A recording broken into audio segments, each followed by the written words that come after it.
Dr. Malcolm Clark, I welcome you on our SOPHIA studio, and I wish to express my gratitude for your availability to share with us your experience. You come from a country that is about the size of Portugal, that has a lot of deep sea around its coasts, but it happens to be exactly on the opposite side of the world. But despite that, we share quite a lot, we have lots of things in common on that issue of deep sea and the vulnerability of management marine ecosystems. On your side, I would like to ask from you why you engage in making a trip around the world to be in a congress like the Deep Sea Symposium in Aveiro. It is important, obviously, but in your view, what's the importance? It's important because globally the problems in the deep sea are very similar.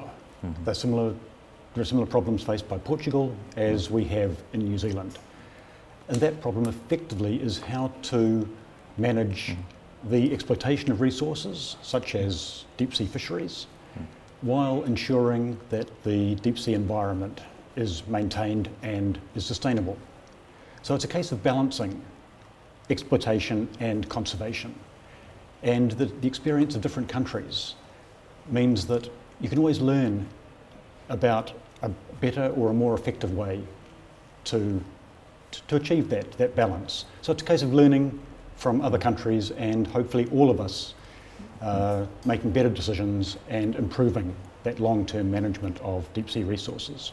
Okay, and basically I think the same way, and I think this is a very good opportunity to share expertise in different fields of science and also in different environment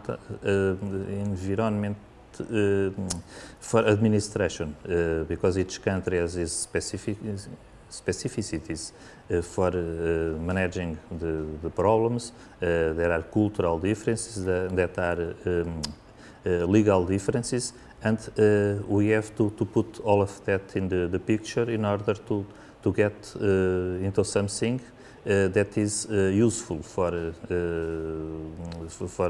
societies, and also that is fit within science and within the rules of nature. Because if you are talking about using resources, natural resources, we must above all respect the laws of nature. We cannot go against them for at least for a long time, because in the end we know the result. I know that fisheries has a very big importance, is a great issue in the economy of New Zealand. Even if we are not sure yet what is deep sea and not so deep sea, I would ask you please, if purely on the economic side, what is the most important part of fisheries in New Zealand? Is deep sea or is surface fisheries? In New Zealand, deep sea fisheries are the most important in terms of both volume and the economic value of the catch. So we don't have large surface fisheries, but we have a large number of high volume offshore fisheries working at depths from 300 metres down to about 1,500 metres. It's important that. Yeah. It's important, yes. Yeah. These deep sea fisheries have been in operation for about 30 to 40 years now. And we've learnt a great deal over that time on a number of occasions by unfortunately making mistakes, by allowing fishing to occur at unsustainable levels, while the science basically had to catch up with the development of these deep sea fisheries.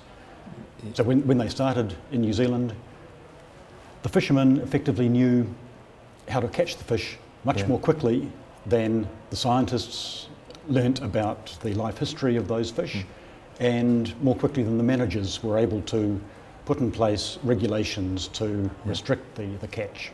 Yeah. On that issue, we are pretty much similar. While addressing different species and different kinds of gear, we know, fortunately, quite well that cycle of finding, catching as much as we can, and then getting much less than we should have at this stage. And then science is called in to help solve the problem. But as you tell us, we also can learn from our mistakes, and I even put that we should learn from our mistakes, because otherwise we never stop making mistakes. Okay. Yeah. Well, in New Zealand, we have learnt from those mistakes. A lot of it was just not so much a mistake, but just not knowing enough about the biology and ecology of the fish in the early days, and allowing the catch levels to be higher, to have more vessels fishing than was wise or possible in the long term. Yeah, but now, however, most of our fisheries, we believe, are at sustainable levels. The catch amounts have come down a lot. The number of vessels have been reduced. We now operate an individual transferable quota system. So each company only has access to a certain volume of fish. The catch each year is controlled by scientific advice. So science effectively guides the management. As a key role in the process. Yep. It's very much a cooperative and integrated process involving obviously the government setting the regulations, the scientists advising on the safe level of catch, and the fishing industry also providing information and their advice. So it has to be an inclusive process. Of course. And that seems to be working quite well in New Zealand. So we're not as concerned now as we used to be about the sustainability of the fisheries. The focus now has moved more to balancing the level of the catch with the impact of fishing on the seafloor, on the deep sea habitat. Okay, and that is good news, of course, and it also shows that there has been a good agreement made with people from the fishing industry. They realize they may have gone oversized off limits in some cases, maybe in the past, but now they recognize that there is advantage for both parts to have that those regulations and that interaction with science. So it pays off. In the long term, it pays off, and it's the way it should be. Yes, there has to be understanding and cooperation on all sides. That is really important when we look at how we protect the seafloor. The majority of New Zealand's fishing is done with bottom trawl gear, so that has a damaging effect on the seafloor. It's bottom contact. It's bottom contact trawl gear. Deep water fisheries operating on seamounts and also the continental slope involves a bottom contact gear which weighs maybe 3 or 4 tons on the seafloor. It will destroy. So it does damage. There's no question about that. That is where the role of marine protected areas or closed areas to bottom trawling becomes so important to protect that habitat. And you have permanent marine protected areas, or you shift their place from time to time? How do you manage that? For bottom trawling, the management is by permanent closed areas. Okay. We don't shift for the demersal fish. There is a need, however, to have some flexibility for areas that could be important for marine mammals or for spawning.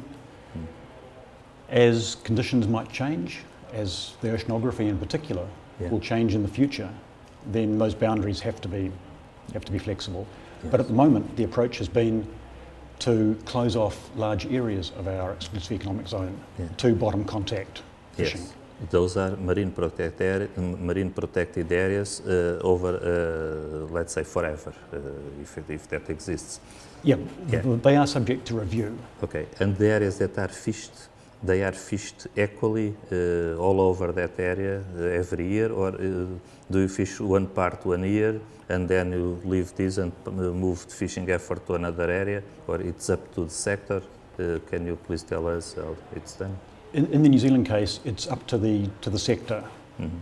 So our system of individual transferable quotas says to a fishing company, this is how much fish you can catch this year.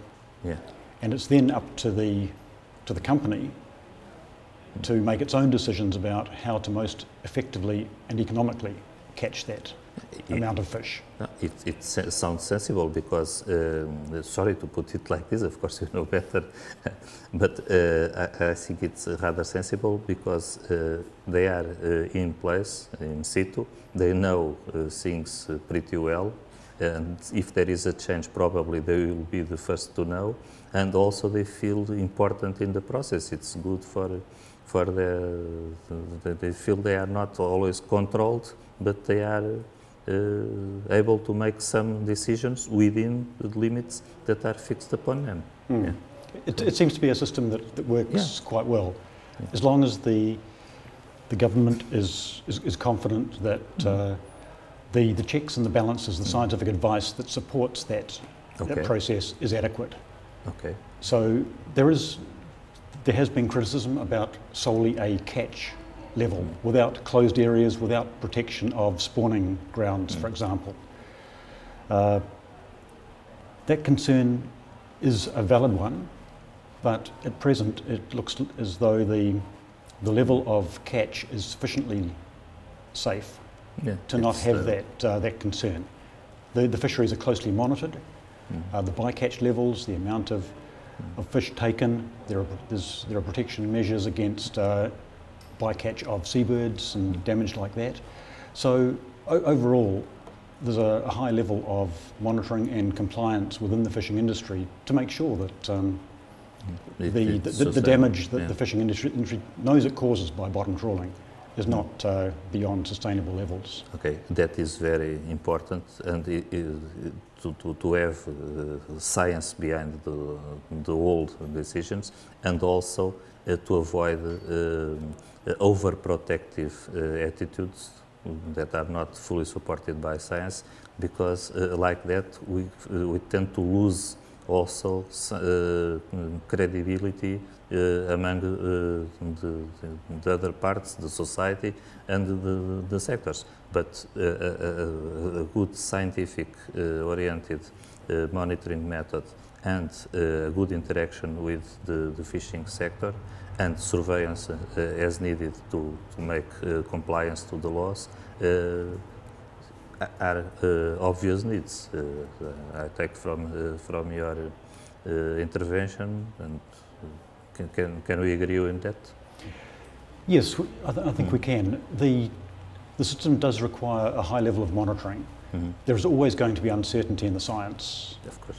So it's possible that we won't ever know enough about the annual recruitment of some deep sea fish species. But as long as we monitor the performance of the fishery, as long as we monitor the bycatch to ensure that not too much catch in the way of vulnerable species such as sharks or protected deep sea corals, as long as we're comfortable that the level of fishing effort is not causing damage that we can't measure and monitor and respond to, then it is, I think, a situation where the industry itself can make decisions to improve its economic performance, but at the same time the public of New Zealand can be satisfied that the government has in place adequate measures to ensure that what is a national resource is not being damaged. Okay, and in fact, if there are some adjustments that should be made, they can be made easily in dialogue with the industrial sectors, and it's a win-win situation. Both parts win with that cooperation. Yes, It's much simpler, of course, in the New Zealand situation than in the European situation, where we have just one country, we have one united fishing industry. Yeah. So decisions can be made quite quickly and effectively. Yes, but so it's we are very lucky, and we have a simpler political situation. Yes, but about luck, of course, it is good to have luck, but most of the luck will have to be built from scratch. It's my cynical opinion on that, and you managed to do it, and that's it. That is to your credit. In New Zealand, I think the important aspect that I can't really stress enough is the need to understand. Yes. Across all sectors involved in the fishing industry. So the scientists have to understand the requirements of the fishing industry and conservation groups, and government, of course, has to understand the importance of a scientific basis. So there's a real mix of politics, of economics, of social objectives, and of the underlying biology, which rules the sustainability of the system long term. Okay. Thank you very much for your expert opinion, and congratulations for the results you have achieved. Thank you very much. Thank you.